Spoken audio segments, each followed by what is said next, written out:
তার মানে বোঝা যাচ্ছে কিয়ামত বেশি দূরে নয়, কিয়ামত আমাদের অতি সন্নিকটে। আবার কেউ কেউ সাল নির্ধারণ করে দেয় যে অমুক সালেই কিয়ামত হয়ে যাবে, না, এটা ভুল ধারণা।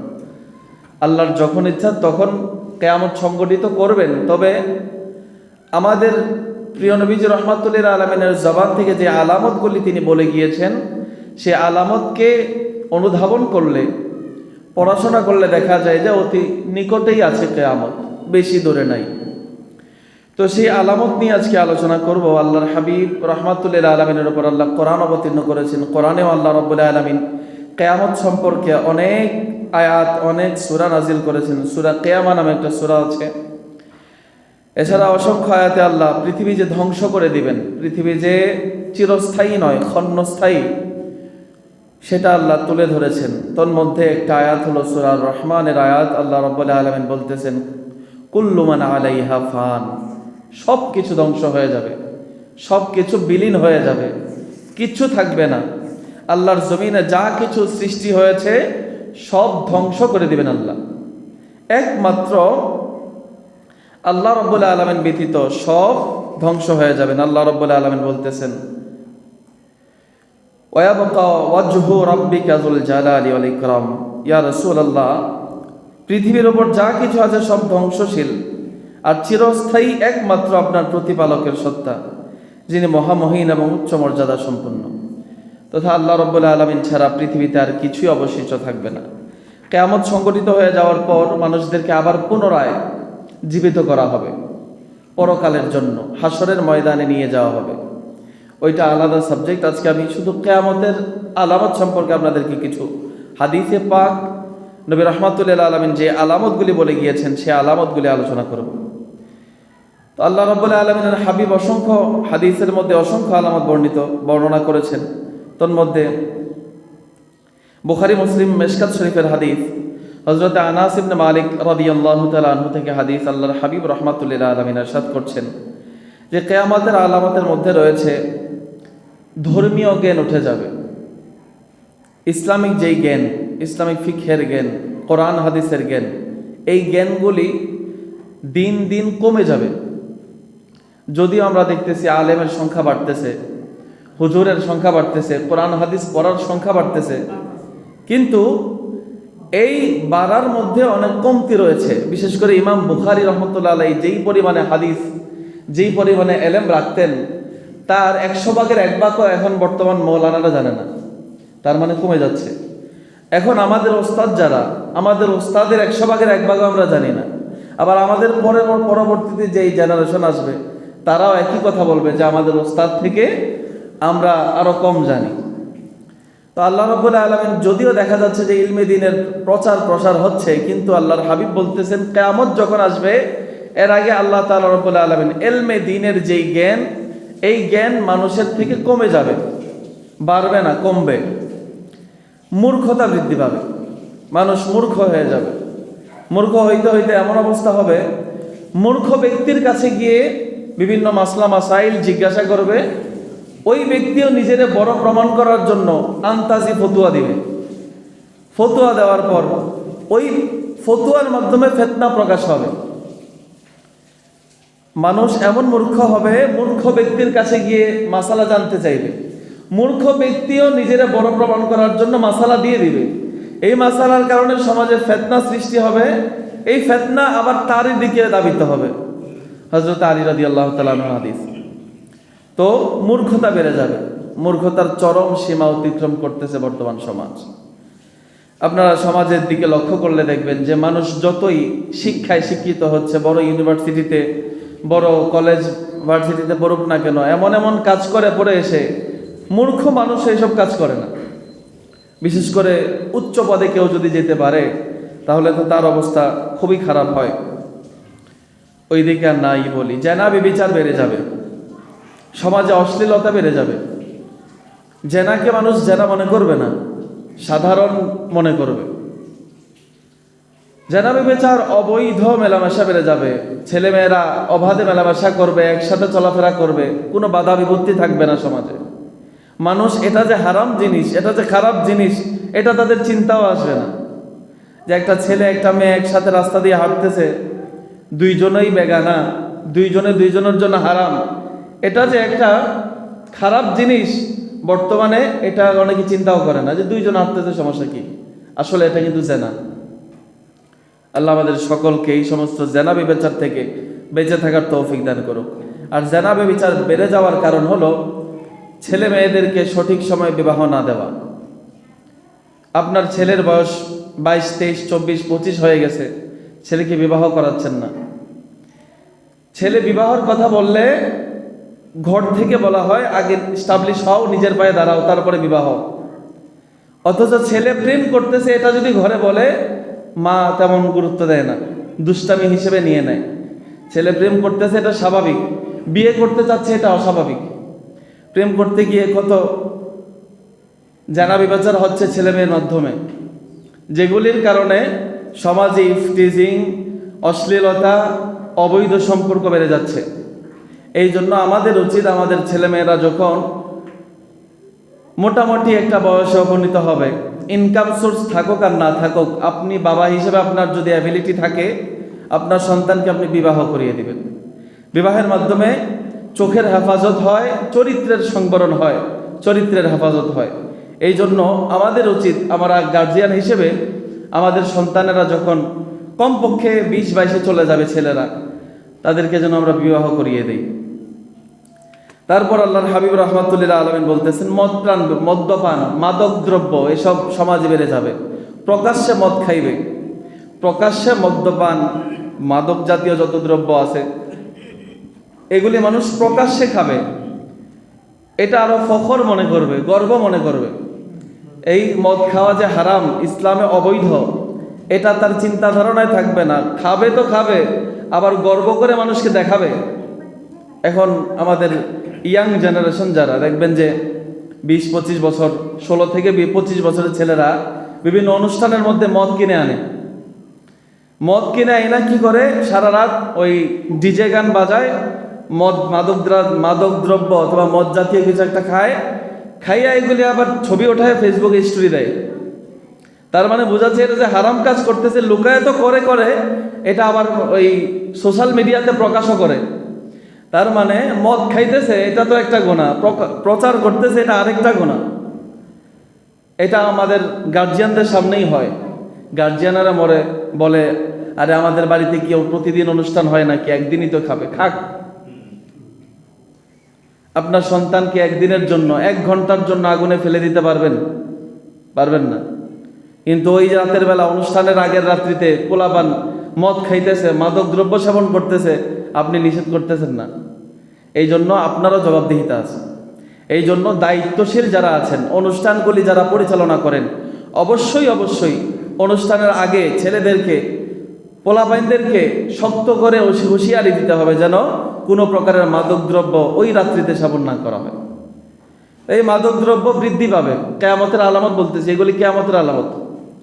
পুরুষের সংখ্যা কমে যাবে, নারীর সংখ্যা বেড়ে যাবে। একজন পুরুষ 50 জন নারীর পরিচালক হবে কিয়ামতের আগে। এটাও কিয়ামতের আলামত হিসেবে আল্লাহর হাবিব বর্ণনা করেছেন। তারপর হযরত আলী রাদিয়াল্লাহু তাআলা আনহু থেকে এক হাদিস, রাসূল করিম সাল্লাল্লাহু আলাইহি ওয়াসাল্লাম ইরশাদ করেছেন, অচিরেই মানুষের নিকট এমন সময় আসবে যখন ইসলামের নাম ব্যতীত আর কিছুই অবশিষ্ট থাকবে না। নামে মাত্র মুসলমান থাকবে, নামে মাত্র ইসলাম পালনকারী হিসেবে থাকবে, কিন্তু এই নাম ছাড়া ইসলামের আর কিছুই অবশিষ্ট থাকবে না। আমরা তো এখন নামে মুসলমান, নামে ইসলাম পালন করতেছি। ইসলামের যেই মূল ধারা, ইসলামের যেই মূল স্তম্ভ, এই স্তম্ভই তো আমরা পালন করতেছি না। ইসলামের মূল স্তম্ভের 2 নম্বরে নামাজের কথা আছে। আসরের নামাজে দেখবেন 1 কাতার মুসল্লি হয় না। তার মানে আল্লাহর হাবিব বলতেছেন, অচিরে এমন দিন আসবে, এমন দিনে আসতেছে যেই দিনের মধ্যে ইসলামের নাম ছাড়া কিছুই থাকবে না। তার মানে আমরা নামে মুসলমান আছি, কাজের মুসলমান নাই। ইসলামের নামই রয়ে যাবে, কিন্তু ইসলামের ভিতরে আর কিছু থাকবে না। আর আল্লাহর হাবিব তারপর বলতেছেন, অক্ষর ব্যতীত কোরআনুল কারীমের কিছুই থাকবে না। কোরআনের অক্ষরগুলি থাকবে, কিন্তু এই অক্ষর পড়ে কেউ হেদায়েত পাবে না। কিয়ামতের আলামত। আল্লাহর হাবিব বলেন, মসজিদগুলি জাঁকজমকপূর্ণ, চাকচিক্যপূর্ণ, সাজালো গুজালো হবে, কিন্তু এই মসজিদগুলি হবে হেদায়েত শূন্য। মসজিদ দেখতে বড় চমৎকার হবে, মসজিদ বানানোর ক্ষেত্রে একে একে প্রতিযোগিতা করবে, কাঠ থেকে কত বেশি সুন্দর মসজিদ বানাইতে পারে। কিন্তু এত সুন্দর মসজিদগুলি থাকবে হেদায়েত শূন্য। মসজিদে আসবে ঠিক আছে, নামাজ পড়বে ঠিক আছে, নামাজ পড়ে গিয়ে এমন এক কাজ করবে যেটা জালিমও করতে পারবে না, হেদায়েত কাজ করবে না। এটা কিয়ামতের আলামত। আল্লাহর হাবিব বলেন, আলেমগণ হবেন, সমাজের মধ্যে আলেমরা হলো সর্বশ্রেষ্ঠ মানুষ। কিয়ামতের আগে আলেমরা হবে সর্বনিকৃষ্ট মানুষ। তাদের থেকে ফিতনা প্রকাশ পাবে, আবার এই ফিতনা তাদেরকেই গ্রাস করবে। এইভাবে অসংখ্য আলামত আল্লাহর হাবিব হাদিসে পাকের মধ্যে ইরশাদ করেছেন। তোর মধ্যে আমি কিছু নোট করেছি, আমি আমার নোট অনুযায়ী আপনাদেরকে কিছু বলি। প্রথমেই তো একটা হাদিসে পাকের মধ্যে 10টা কিয়ামতের বড় আলামত বর্ণনা হয়েছে, বুখারী শরীফের হাদিস। এই 10টা আলামতের মধ্যে সর্বপ্রথম যে আলামতগুলি, মানে কিয়ামতের আগে 10টা বড় আলামত দেখা যাবে, অসংখ্য আলামত ছোট ছোট আছে, আলামতে সগরা, আলামতে কোবরা। এতক্ষণ যেগুলি শুনেছেন এগুলি আলামতে সগরার অন্তর্ভুক্ত। এখন যেগুলি শুনবেন এগুলি আলামতে কোবরা তথা কিয়ামতের বড় আলামত। এগুলি যখন হবে, কিয়ামত খুব তাড়াতাড়ি সন্নিকটে থাকবে, খুব তাড়াতাড়ি হবে। তোর মধ্যে দাজ্জালের আবির্ভাব হবে। দাজ্জাল নামে এক ব্যক্তির আগমন হবে, যে এক চোখ কানা থাকবে, ভয়ঙ্কর রূপ থাকবে তার, চরম মিথ্যাবাদী থাকবে, সে নিজেকে খোদা দাবি করবে। তারপর এক ধরনের ধোঁয়া বের হবে আকাশ থেকে। যেই ধোঁয়া নির্গত হবে আকাশ থেকে, ধোঁয়ার কারণে সারা পৃথিবী ঘোলা ঘোলা হয়ে যাবে কিয়ামতের আগে। 2 নাম্বার বড় আলামত। 3 নাম্বার আলামত হলো দাব্বাতুল আরদ তথা জমিন থেকে কিছু অদ্ভুত প্রাণী বের হবে। মাটি ফুঁড়ে কিছু অদ্ভুত প্রাণী বের হবে। এই প্রাণীরা মানুষ দেখলে মানুষকে অ্যাটাক করবে। তারপর সূর্য পশ্চিম দিক থেকে উঠবে, অথচ মানুষ বেখেয়ালে থাকবে, মানুষ তাকায়া দেখবেও না সূর্য যে পশ্চিম দিকে উঠতেছে, তাদের কোনো খেয়াল থাকবে না, বেখবর থাকবে মানুষ। ঈসা আলাইহিস সালামের আগমন হবে। আল্লাহ রাব্বুল আলামিনের প্রত্যেক নবীরা, আদম থেকে ঈসা নবী পর্যন্ত, প্রত্যেকেই আমাদের নবীর উম্মত হতে চেয়েছিলেন। সমস্ত নবীদের কারো দরখাস্তে আল্লাহ কবুল করেন নাই, তবে ঈসা আলাইহিস সালামের আশিকটা একটু বেশি ছিল, প্রেমটা একটু বেশি ছিল। ঈসা নবী আল্লাহকে ডাক দিয়ে বলে, ইয়া রাসূল, ওগো আল্লাহ, আমাকে তো আপনি নবী বানিয়েছেন, ইনজিল কিতাবও দিয়েছেন, এখন আমার তো মনে চায় আপনার আখিরি নবীর একটু উম্মত হইতে। জোরে বলুন না সুবহানাল্লাহ। ঈসা নবী যখন আল্লাহকে বারবার এই কথা বলতেছে, আল্লাহ ঈসা নবীকে কবুল করলেন। কিভাবে কবুল করলেন? ঈসা নবী এখনো পর্যন্ত চতুর্থ আসমানে জীবিত অবস্থায় আছেন। জোরে বলুন সুবহানাল্লাহ। জমিনে আজরাইল ওনার রূহ কবজ করেন নাই, ওনাকে জমিন থেকে আকাশে উঠায় নেওয়া হয়েছে। কিয়ামতের আগে করে উনি আবার আসবেন দুনিয়াতে, নবীর উম্মত হয়ে, নবী হয়ে নয়। জোরে বলুন সুবহানাল্লাহ। তো ঈসা নবীর ব্যক্তটা, ভাষাটা এমন ছিল যে, আল্লাহ আমাকে যদি নবী না বানিয়ে, কিতাব না দিয়ে আপনার আখিরি নবীর গোলাম বানাতেন, আপনার আখিরি নবীর পা মোবারকে জুতাগুলি লাগিয়ে দেওয়া এবং খুলে দেওয়ার যেই চাকরি আছে, এটা যদি আমাকে দিতেন, আমি ঈসা নবী হয়ে কিতাব পেয়ে যে সম্মানিত হয়েছি, ওগো আল্লাহ, আমার মনে হয় নবীজির পায়ে জুতা খুলে দেওয়া, পরিয়ে দেওয়ার যে দায়িত্ব, ওই দায়িত্ব যদি আমি ঈসা পাইতাম, তাহলে আমি আরো বেশি সম্মানিত হইতাম। জোরে বলুন সুবহানাল্লাহ। একজন নবী এই কথা বলতেছেন আল্লাহকে। তো ঈসা নবীর এই প্রেম দেখে আল্লাহ কবুল করলেন, ঈসাকে চতুর্থ আসমানে উঠায় নিলেন। ঈসা আলাইহিস সালাম কিয়ামতের আগে করে আবার দুনিয়াতে অবতরণ করবেন। অবতরণ করে ঈসা আলাইহিস সালাম এবং মাহদী আলাইহিস সালাম 2 ইমাম মিলে জমিনে শান্তি প্রতিষ্ঠা করবেন। তারপর কিয়ামতের বড় আলামতের মধ্যে একটা হলো ইয়াজুজ মাজুজ প্রকাশ পাবে। এটা এক ধরনের জাতি, ইয়াজুজ মাজুজ, যাদেরকে বন্দী করে রাখা হয়েছে। পূর্ব দিকের ভূমি ধসে যাবে, পশ্চিম দিকের ভূমি ধসে যাবে, আরব ভূমি ধসে যাবে। কাফিরদের কিয়ামত অস্বীকার, তথা কাফের যারা, তারা কিয়ামত অস্বীকার করবে। তারা বলবে, থুর, কিয়ামত আবার কি জিনিস, কিয়ামত বলে কোনো জিনিস নাই।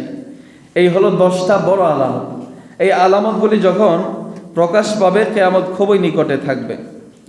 তারপর ছোট ছোট আলামতের মধ্যে আরও কিছু আলামত হচ্ছে কিয়ামতের আগে করে বেনামাজি বেড়ে যাবে। মানুষ নামাজ ছেড়ে দেবে, নামাজকে মেরে ফেলবে।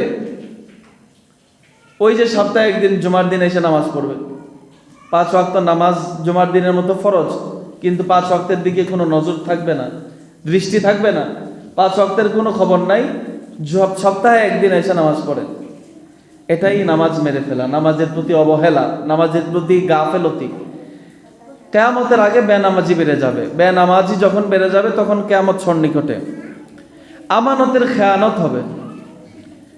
আপনি কারো কাছে আমানত রেখেছেন অথবা আপনার কাছ থেকে কেউ চেয়ে নিয়েছে, এটা পেতে আপনার খুব কষ্ট হবে। বিশেষ করে হাওলাত যে ব্যাপারটা, আপনি যদি কাউকে হাওলাত দেন 10,000 15,000 টাকা, কেউ কেউ আছে আমানতদার ভালো মানুষ, তাকে দিলে যেই কথা বলে সেই কথা বলে দিয়ে দেয়। কিন্তু কেউ কেউ এমনও আছে আপনার কাছ থেকে 10,000 টাকা নিয়েছে, শনিবারে দিয়ে দিবে, এই শনিবার গিয়ে পরের শনিবারও চলে যায়, তাকে খুঁজে পাওয়া যায় না। এটাও আমানতের খেয়ানত। সুদের কারবার বেড়ে যাবে কিয়ামতের আগে, সুদ ঘুষ বেড়ে যাবে। মানুষ জানে সুদ খাওয়া হারাম, ঘুষ খাওয়া হারাম, জেনেও খাবে। আল্লাহর হাবিব তো বলে দিয়েছেন, এই কথাও সবাই জানেন, জুমা থেকে বারবার বলা হয়েছে যে ব্যক্তি সুদ খায় ওই ব্যক্তির অনেকগুলা শাস্তি আছে, তোর মধ্যে সর্বনিম্ন শাস্তি যেটা, গুনাহ যেটা, নিজের আপন মায়ের সাথে জেনা করার সমান। এমন নিকৃষ্টতম শাস্তি, এত নিকৃষ্টতম অবস্থা বর্ণনা করার পরেও মানুষ কিভাবে সুদ খায়। মানুষ জানে সুদ খাওয়া যে হারাম, এটাকে হুজুরে ওয়াজ করে বুঝাইতে হবে? ঘুষ দেওয়া যে নেওয়া যে হারাম, এটা ওয়াজের ব্যাপার না। আপনার বিবেককে খাটান। আল্লাহ মানুষকে বিবেক দিয়ে দিয়েছে, আপনি কোরআন হাদিস কোনোদিন পড়েন নাই, কিন্তু সুদ যে হারাম এটা আপনার বিবেকে বাঁধবে যে আসলে আমি তার থেকে 1,000 টাকা নিয়েছি, আমি তাকে কেন 1200 টাকা দিব। এটা বিবেক দিয়ে চিন্তা করলে বোঝা যায়। তো এই সুদের কারবার, ঘুষের কারবার বেড়ে যাবে কিয়ামতের আগে। এটা কিয়ামতের আলামত। মিথ্যাকে মানুষ সত্য মনে করবে, মিথ্যাকে সত্য মনে করবে, সত্যকে মিথ্যা মনে করবে। পিতামাতার অবাধ্যতা বেড়ে যাবে, পিতাকে মান্য করবে না সন্তানেরা, মাকে কষ্ট দেবে। অথচ আল্লাহ রাব্বুল আলামিন এও বলেছেন কোরআনে যে তোমরা পিতামাতার সাথে উফ শব্দ উচ্চারণ করবা না। ওয়াকাদা রাব্বুকা আল্লা তা'বুদু ইল্লা ইয়াহু ওয়া বিল ওয়ালিদাইনি ইহসানা। তোমাদের পিতামাতার সাথে ইহসান ব্যবহার করবে, সুন্দর ব্যবহার করবে। অথচ কিয়ামতের আগে মানুষ পিতামাতার অবাধ্য হবে, পিতামাতার সাথে খারাপ ব্যবহার করবে। তালাক বেড়ে যাবে। আমাদের সমাজে বিয়ের প্রথা আছে, বিয়ের পর জায়েজের মধ্যে সর্বনিকৃষ্ট জায়েজ 2টা, একটা হলো ভিক্ষা করা আর একটা হলো তালাক দেওয়া।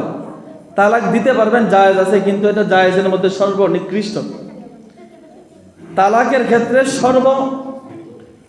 সতর্কতা অবলম্বন করতে হবে, সুযোগ দিতে হবে। সর্বচেষ্টা করার পরেও যদি কোনো কাজ না হয়, পরবর্তীতে তালাক। আর আমাদের সমাজে এখন তালাকটা অহরহর হয়ে গেছে। সামান্য মনোমালিন্য হয়েছে, ঝগড়া হয়েছে, বউকে তালাক দিয়ে দেয়। এটাও কিয়ামতের আলামত। মসজিদগুলি সুন্দর হবে, মসজিদের পাশে উঁচু উঁচু মিনারা হবে, উঁচু উঁচু মিনারা হবে, জাঁকজমকপূর্ণ মিনারা হবে। এগুলি কিয়ামতের আলামত। মসজিদ হবে হেদায়েতশূন্য, ভূমিকম্প হবে বেশি বেশি, ভূমিকম্পের হার বেড়ে যাবে, জ্ঞানী ব্যক্তি কমে যাবে, মূর্খতা বেড়ে যাবে, অশ্লীল কাজ বৃদ্ধি পাবে, মানুষকে সম্মান করবে না, একে অপরের ভালোবাসা নষ্ট হয়ে যাবে, শত্রুতা বেড়ে যাবে। আপনার সাথে আমার কি নিয়ে যে শত্রুতা, এটাই আপনি অনুধাবন করতে পারবো না, অথচ আপনি আমি শত্রু। বুঝতে পারতেছেন? এটা কিয়ামতের আলামত। সময় দ্রুত চলে যাবে। হায় হায়, এইটা তো একবারে আমাদের সময়ের সাথে একবারে মিলে যাচ্ছে। গত জুমা থেকে এই জুমা পর্যন্ত কিভাবে সময় চলে যায় টের পাওয়া যায় না। আমার মনে হয় কি 2 দিন পর পর শুক্রবার চলে আসতেছে। এই সময়ের বরকত উঠে যাবে, সময় খুব দ্রুত চলে যাবে। এটা কিয়ামতের আলামত। তারপর নারী বেড়ে যাবে, পুরুষ কমে যাবে। ভুল পথে পরিচালিত নেতার সংখ্যা অধিক হবে। নেতা হবে কিন্তু সে ভুল পথে থাকবে, সে সঠিক পথ জানার পরেও ভুল পথেই থাকবে, জানে এটা দুর্নীতি, তারপরে এটা করবে। চাঁদাবাজি, ঘুষখোর, তারপরে টেন্ডারবাজি, এগুলি করবেই। এগুলা জানে সে খারাপ কাজ, তারপরেও করবে। নেতা থেকে যদি, সমাজে প্রভাবশালী ব্যক্তি থেকে যদি এই সমস্ত আচরণ প্রকাশ পায়, অন্যায় অত্যাচার প্রকাশ পায়, এটা কিয়ামতের আলামত। তারপর সাধারণ ব্যাপার নিয়ে খুনাখুনি হবে, ছোট্ট একটা ব্যাপার, এই ব্যাপারে আপনি আমি দুইজনের সুন্দর করে কথা বললেই মীমাংসা হয়ে যাইত, কিন্তু কথার মধ্যে তো যাই না, বরঞ্চ এই ছোট্ট ব্যাপার নিয়ে একজনকে আরেকজনে খুন পর্যন্ত করে ফেলে। বিশেষ করে আমাদের ব্রাহ্মণবাড়িয়া সদরের দিকে এগুলি বেশি। ব্রাহ্মণবাড়িয়া তো এগুলির জন্য বিখ্যাত। আমরা অন্যান্য জায়গায় গিয়ে ব্রাহ্মণবাড়িয়া বললে আমাদেরকে তিরস্কার করে, যে ব্রাহ্মণবাড়িয়া তো গুন্ডাদের এলাকা। তো এটা হওয়ার পিছনে কারণ কি? কারণ হলো আমাদের একে অপরের মায়া মহব্বত কম। সামান্য ঠুনকো ব্যাপার নিয়ে আমরা মারামারিতে লিপ্ত হই। এই গত 2-1 দিন আগে মনে ব্রাহ্মণবাড়িয়া সদরে 2 জনকে গুলি করে মেরে ফেলছে। আর শরীফ ওসমান হাদির কথা তো আপনারা জানেনই। সে একজন বিপ্লবী নেতা ছিল, অন্যায়ের বিরুদ্ধে কঠোর হুঙ্কার দিত। বিএনপি হোক, আওয়ামী লীগ হোক, এনসিপি হোক, জাতীয় পার্টি হোক, জামাত হোক, যে হয় না অন্যায় করুক না কেন, তার বিরুদ্ধে সে জবান চালাইতো। তাকে মেরে ফেলা হয়েছে গত শুক্রবারে। 1 সপ্তাহ সে সিঙ্গাপুরে ছিল, চিকিৎসাধীন ছিল, সিঙ্গাপুরে ছিল, কিন্তু তাকে বাঁচানো যায় নাই। তো এই তো ভালো মানুষের নেতৃত্ব তো সমাজ কবুল করে না। ভালো মানুষ নেতৃত্বে আসতে চায়, তাদেরকে আসতেই দেওয়া হয় না, তাকে গুলি করে মেরে ফেলা হলো। আল্লাহ তাকে শহীদ হিসেবে কবুল করুক, সকলেই বলুন আল্লাহুম্মা আমিন। আজকে ওনার জন্য বিশেষ দোয়া হবে, আপনারা সকলেই মোনাজাত করে যাবেন ইনশাআল্লাহ। কালকে রাত্রে উনি মারা গেছেন, 1 সপ্তাহ উনি চিকিৎসাধীন ছিলেন। ওনার জন্য খুব খারাপ লেগেছে। অচেনা একটা মানুষ, অজানা একটা মানুষ, কোনোদিন তার সাথে আমার দেখা হয় নাই। যখন শুনেছি সে মারা গেছে, ওনার গায়ে গুলি লাগছে, শরীরের পশম দাঁড়িয়ে গেছে, চোখের পানি চলে এসেছে। কেন? আপনি আমি যদি এইভাবে পরিচালিত হতে পারি, আপনি আমি যদি এইভাবে কঠোর কণ্ঠে কথা বলতে পারি, অন্যায়ের বিরুদ্ধে থাকতে পারি, হয়তোবা আপনি আমি বেশি দিন বাঁচবো না, কিন্তু আপনি আমিকে মানুষ মনে রাখবে। এই ওসমান হাদি চলে গেছে, কত বয়স? 93 সালে, 1993-তে তার জন্ম, 2025 চলতেছে। কত আর বয়স পেয়েছে, কিন্তু সে একটা বিপ্লব তৈরি করে দিয়ে গিয়েছে। আল্লাহ আমাদের বাংলার প্রত্যেক ঘরে ঘরে এই হাদি তৈরি করে দিক, সকলে বলুন আল্লাহুম্মা আমিন। তারপর বড় বড় দালান তৈরি হবে। মানুষ ছোট্ট ইমারতে থাকবে না, বড় বড় দালান তৈরি করবে, 100 তলা 200 তলা দালান তৈরি করবে। এটাও কিয়ামতের আলামত। দিনকে মানুষ বিক্রি করে দিবে দুনিয়ার স্বার্থের লাভে। বলতে গেলে কারো কারো ওপরে চলে যাবে, চলে যাক না, সমস্যা কি, আমরা পরোয়া করি না। কেউ কেউ ক্ষমতার লোভে পূজা মণ্ডপে পর্যন্ত যায়। এটাই তো দিন বিক্রি করা, এটাই কিয়ামতের আলামত। তো আল্লাহ আমাদের সকলকে এই সমস্ত ভ্রান্ত দল থেকে হেফাজত করুক। ইনসাফ দুর্বল হয়ে পড়বে।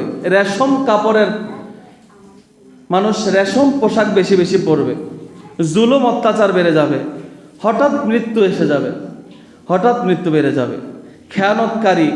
খেয়ানতকারীকে আমানতদার মনে করা হবে, আমানতদারকে খেয়ানতকারী মনে করা হবে, সত্যবাদীকে মিথ্যাবাদী, মিথ্যাবাদীকে সত্যবাদী মনে করা হবে। অপবাদ দেওয়ার ব্যাপক প্রচলন হবে। আপনি এই কাজ করেন নাই, কিন্তু আপনাকে বলবে সে এই কাজ করেছে, একটা অপবাদ দিয়ে দিবে আপনাকে। এটাও কিয়ামতের আলামত।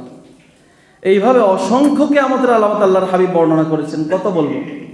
তারপর আল্লাহ রাব্বুল আলামিনের হাবিব বলতেছেন অনেক বৃষ্টি হবে। এত বৃষ্টি হওয়ার পরেও গরম বেড়ে যাবে।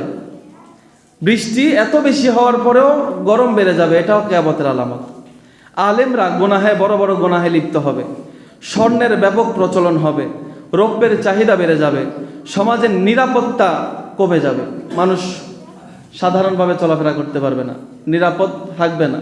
আপনি সমাজে যাইতেছেন, রাস্তা দিয়ে হাঁটতেছেন, হঠাৎ আপনার উপর হামলা হবে, এটা কিয়ামতের আলামত। কোরআন কারুকার্যময় হবে, কোরআনকে এত সুন্দর করা হবে, কিন্তু এই কোরআনের অক্ষর ব্যতীত আর কিছু অবশিষ্ট থাকবে না। তারপর নেতারা মিথ্যাবাদী হবে, নেতারা বেশি বেশি মিথ্যা কথা বলবে। নারীরা পুরুষের মতো, পুরুষেরা নারীর মতো চলাফেরা করবে। সমাজপতিরা অত্যাচারে অভ্যস্ত হবে, মিথ্যা সাক্ষী দেওয়া বেড়ে যাবে। মানুষ জানে এই ব্যাপারটা মিথ্যা, তারপরেও গিয়ে সাক্ষী দিবে, মিথ্যা সাক্ষী দিবে জানার পরেও। জাকাতকে জরিমানা মনে করবে। পুরুষরা স্ত্রীদের জিম্মি হয়ে যাবে, মানে ঘর পরিচালনা করবে স্ত্রীরা, বউয়েরা পুরুষদেরকে ধমকাবে, এটাও কিয়ামতের আলামত। অত্যাচার খুব বেড়ে যাবে। পূর্ববর্তী লোক যারা আছে, আমাদের পূর্বের যে জেনারেশন মুরব্বীরা, তাদেরকে ইয়াং জেনারেশনেরা বকাবকি করবে, মানে যুবকেরা বৃদ্ধদেরকে বকাবকি করবে। অথবা আমাদের এই যে উম্মাহ আছে এখন বর্তমানে যে উম্মত, এই উম্মতেরা পূর্ববর্তী উম্মতদেরকে বকাবকি করবে। তারপর শুধু পরিচিতদেরকে সালাম দিবে। আল্লাহর হাবিব বলেছেন যে তোমরা পরিচিত অপরিচিত সকলকে সালাম দাও। পরিচিত অপরিচিত সকলকে সালাম দেওয়ার কথা বলেছেন। কিয়ামতের আগে মানুষ শুধু পরিচিতদেরকে সালাম দেবে, অপরিচিত মুসলিম ভাই দেখলেও তাকে সালাম দেবে না। এটাও কিয়ামতের আলামত।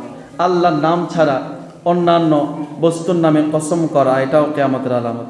এছাড়াও আমি প্রায় 60টার ওপরে কিয়ামতের আলামত বলেছি। এছাড়াও আরও অনেক কিয়ামতের আলামত আছে।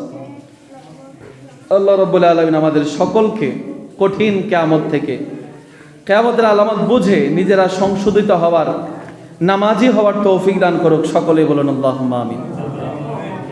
এতগুলা আলামত থেকে আমি 60টার মতো বলেছি। এই 60টা থেকে প্রায় 50টার ওপরে এখন সমাজে হয়। তার মানে কিয়ামত বেশি দূরে নয়, খুব কাছে আছে। কিয়ামত যখন হয়ে যাবে, যখন সিংহায় ফু দেওয়া হবে, তখন মানুষের তওবা আর কবুল হবে না। সিংহায় যখন ফু দেওয়া হবে তখন মানুষের তওবা কবুল হবে না। এই জন্য আজরাইল যখন আপনার সামনে চলে আসবে, তখন যদি আপনার গুনাহের জন্য আপনি আল্লাহর দরবারে তওবা করতে থাকেন, তখন তওবাও কাজে আসবে না। এই জন্য সময় থাকতে, আজরাইল আসার আগে, কিয়ামত আসার আগে কৃতকর্মের জন্য আল্লাহর দরবারে লজ্জিত হন, আল্লাহর দরবারে বেশি বেশি তওবা করুন। তওবার মাধ্যমে বান্দা আল্লাহর প্রিয় হয়, বান্দার গুনাহ ক্ষমা হয়, বান্দার রিজিক বৃদ্ধি পায়, বান্দা সম্মানিত হয়। জোরে বলুন সুবহানাল্লাহ। আপনি আমি হয়তোবা অনেক গুনাহ করে ফেলেছি, কিন্তু যখন আল্লাহর দরবারে আল্লাহকে 2 রাকাত নফল নামাজ পড়ে যখন মনটা দিলটা নরম করে যখন ইস্তেগফার পড়বেন আল্লাহর দরবারে, চোখের পানিটা আল্লাহর দরবারে এসে ছেড়ে দিবেন, মোনাজাতটা উঠায়া, আল্লাহ বলবেন ও আমার ফেরেশতারা, আমার এই বান্দাকে আমি মাফ করে দিলাম। তা আল্লাহ তো গফুরুর রহিম, ক্ষমা করার জন্য আল্লাহ বসে আছেন। আপনি আমি ক্ষমা চাইতে জানলে ক্ষমা পেয়ে যাব। এতদিন নামাজ পড়েন নাই, এতদিন আপনি মিথ্যায় ছিলেন, সুদ খেয়েছেন, ঘুষ খেয়েছেন, বিভিন্ন অশালীন কাজে লিপ্ত ছিলেন, আজকে শুধরিয়ে যান। আজকে একটু 2 রাকাত নফল নামাজ পড়ে আল্লাহকে বলেন না, আজকে জুমার দিন আল্লাহ, পিছনে যা করেছি সব ভুল করেছি, আজকে জুমার দিনের খাতিরে আপনার নবীর উসিলায় আমাকে ক্ষমা করে দেন। আল্লাহ বলবে ও জিবরাইল, ও আমার ফেরেশতারা, দেখো আমার বান্দা এতদিন গুনাহে লিপ্ত ছিল, আজকে ফিরে এসেছে, যাও তোমরা সাক্ষী থাকো, তাকে আমি মাফ করে দিলাম। আল্লাহ মাফ করার জন্য বসে আছে। আমরা যেন মাফ চাই, আল্লাহর দরবারে যেন বেশি বেশি তওবা করি। আর কিয়ামতের যত আলামত আছে, সব আলামত থেকে আমরা যদি বাঁচতে চাই, তওবা ছাড়া, ইস্তেগফার বেশি বেশি পড়া ছাড়া কোনো উপায় নাই। আল্লাহ আমাদের সকলকে বেশি বেশি ইস্তেগফার পড়ার তৌফিক দান করুক, বেশি বেশি দুরুদ সালাম পড়ার তৌফিক দান করুক।